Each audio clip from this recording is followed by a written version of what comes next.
Want to reach your customer? Businesses are now all using the same channels.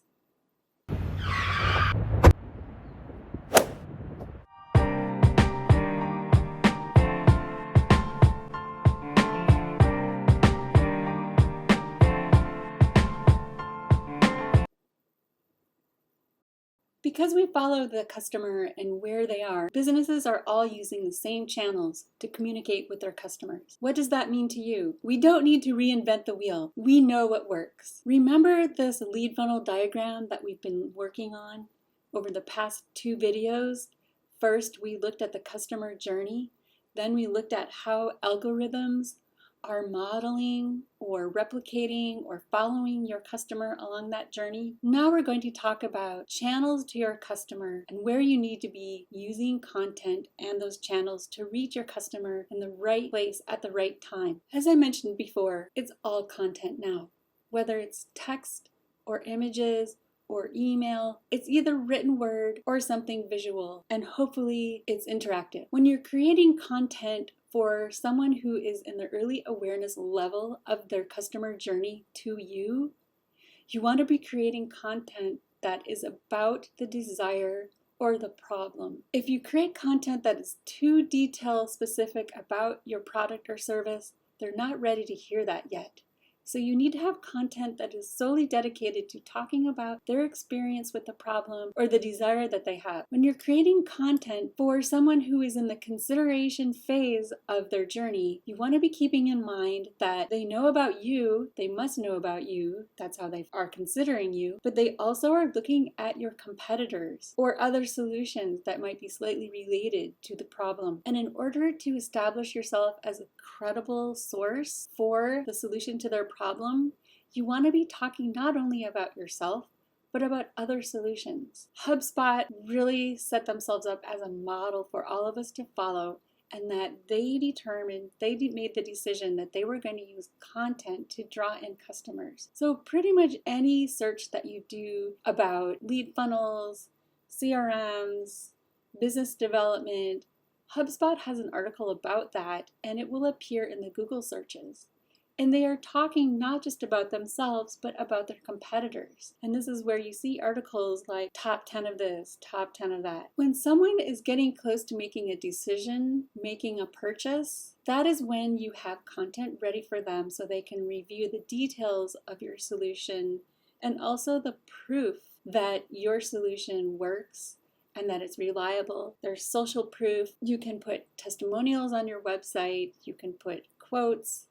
This is the proof that they're going to be looking for. Once someone has become your customer and they have entrusted you with their hard-earned money, this is when you need to be focusing on providing a reason for them to maintain that connection to you. You can do that through special offers, through providing them insider information that they wouldn't have if they weren't connected with you, news, exciting news about your business that they can either celebrating with you, or it helps them feel like you're still working on providing additional services to them. And then when you're creating content to help people become advocates, to help your customers or your partners become advocates, you can offer client recognition so that they share that information on social media, affiliate rewards, additional types of rewards. And this is the content that you want to have ready, dedicated to the different levels of the customer journey. And you might be wondering, where do I put all of this? Where does it live? There are 6 primary channels that all businesses are now using to reach out to their customer or potential customers. There are articles, sales pages, emails, video, social posts, and ads. I'm going to show you a chart that you can use to determine not only where you should be publishing this content, but how important it is.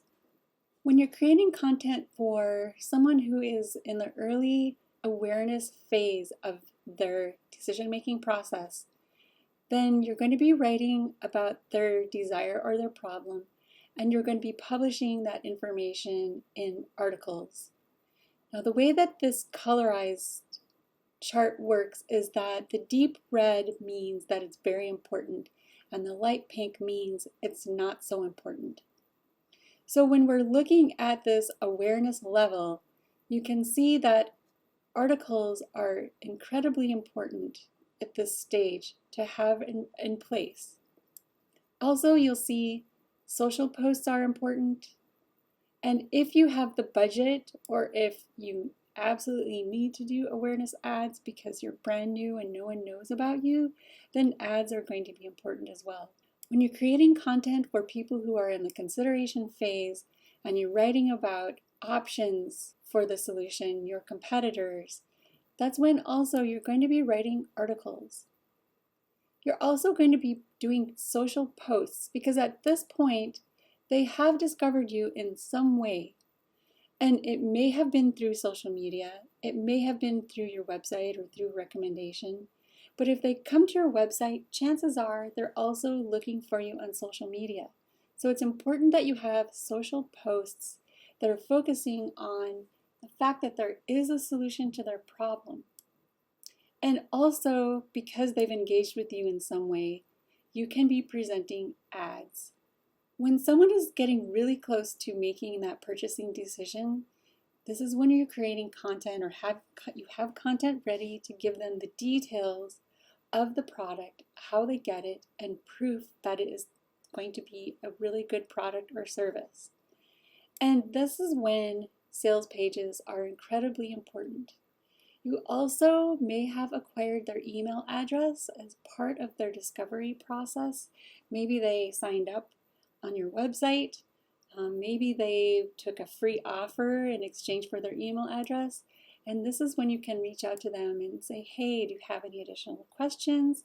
Can we help you with anything in any way? And then also you want to have video that will show to them visually what your solution is and how it can work for them. Once someone has become your customer and they've trusted you with their hard-earned money, this is when you really begin to develop that long-term relationship with them. Staying in touch with emails is really important. You can have these set up to run automatically so that they're not taking up a lot of your time, but making sure that you are keeping them up to date with what you're doing, new services that you have.